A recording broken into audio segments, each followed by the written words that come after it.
Maka jangan bangsa ini saling mencaci maki satu dengan yang lainnya. Oh, kamu Arab, kamu Cina, kamu ini itu ras bangsa tertentu ya.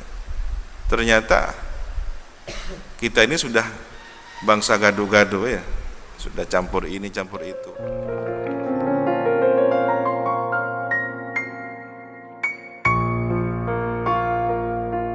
Bismillahirrahmanirrahim.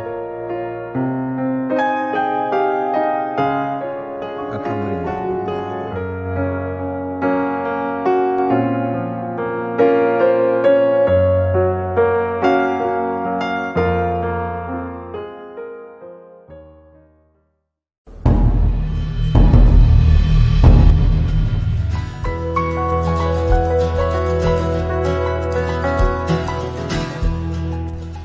Ada rizki yang ditetapkan oleh Allah ya, ada kehidupan. Bagaimana ketika kita melihat tayangan flora and fauna ya, kalau dulu di zaman TVRI ya, ini belum ada yang nututi, mungkin semuanya anak milenial ini ya.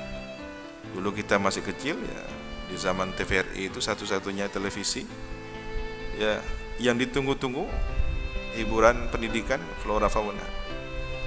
Jadi tentang tumbuhan, tentang kehidupan.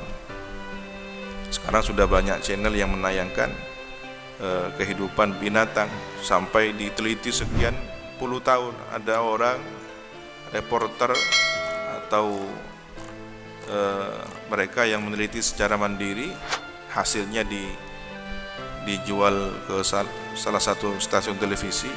Bagaimana kehidupan reptil, bagaimana kehidupan habitat binatang tertentu di alam semesta ini, di hutan belantara, di Amazon, di pedalaman hutan-hutan Kalimantan misalkan, orang hutan ya, dilihat dari proses kawin, kemudian sampai mereka mengalami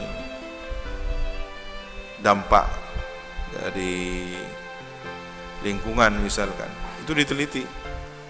Untuk meneliti reptil bertelur sampai kemudian menetas, dipasang alat kamera sekian rupa, dan itu butuh sekian waktu.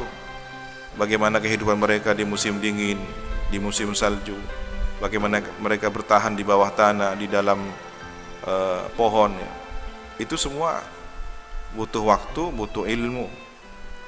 Mereka yang meneliti tentang kehidupan alam semesta ini, yang peruntukannya hanya untuk mengetahui, mampu bersabar. Tidak hanya belasan tahun, bisa puluhan tahun. Ada penelitian bagaimana jenis kupu-kupu tertentu itu berhijrah ya, dari satu benua ke benua yang lain. Kupu-kupu, bagaimana dia berhijrah? Dia pindah dari musim ke musim, terbang sekian kilometer, sekian mil jauhnya. Kupu-kupu yang hanya sekecil itu dengan sayapnya bisa bermigrasi sekian mil, kemudian meletakkan telurnya di pepohonan dedaunan tertentu, lalu mereka mati ya, generasi awal mati, menetaslah telur-telur itu, kemudian terbang lagi melanjutkan ke tempat yang lain. Ini bermigrasi. Apa pelajarannya? Bagi kaum kufar ya, itu hanya sebuah penelitian. Tapi bagi kita orang-orang beriman ya, al-hikmah dhallatul mu'min. Hikmah itu barang hilang yang ditemukan oleh seorang mukmin, milik seorang mukmin. Harus dicari apa hikmahnya. Ternyata kehidupan manusia ini kan seperti berhijrah, bermigrasi. Bagaimana ternyata bangsa Indonesia ini bukan benar-benar satu-satunya bangsa yang secara genealoginya itu ras tertentu, tapi sudah campuran ya. Maka jangan bangsa ini saling mencaci maki satu dengan yang lainnya. Oh, kamu Arab, kamu Cina, kamu ini itu ras bangsa tertentu ya. Ternyata kita ini sudah bangsa gado-gado ya, sudah campur ini campur itu. Kakek moyang kita, nenek moyang kita menikah dari bangsa ini dengan satunya ya. Ya maka dilihat dari bentuk wajahnya kadang tidak jelas ini roto Arab tapi kelihatan Jawa kan dia. Ya begitulah keunikannya. Maka kita bangsa Indonesia sudah, ras Indonesia, tidak perlu saling mencaci maki sama anak bangsa. Bagaimana kita bisa membangun kehidupan ini dengan baik. Nah, kembali kepada ayat bahwa Allah Maha Kuasa menurunkan suatu bukti mukjizat. Tetapi persoalannya apakah setelah itu beriman?